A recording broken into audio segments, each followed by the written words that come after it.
உயிர் நண்பன் என்னை விட்டு பிரிந்தாலும், ஊரெல்லாம் என்னை தூற்றி திரிந்தாலும், நான் கர்த்தருக்குள் மகிழ்ச்சியாயிருப்பேன், தேவனுக்குள் களி கூறுவேன்,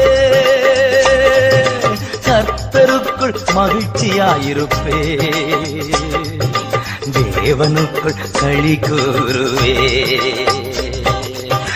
அத்திமரம் குளிர்விடாமல் போனாலும், திராட்சை செடி பலன் கொடாமல் போனாலும், கர்த்தருக்குள் மகிழ்ச்சியாயிருப்பேன்,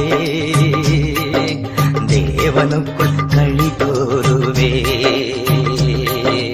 அத்திமரம் துளிர் விடாமல் போனாலும், திராட்சை செடி பலன் கொடாமல் போனாலும், கர்த்தருக்குள்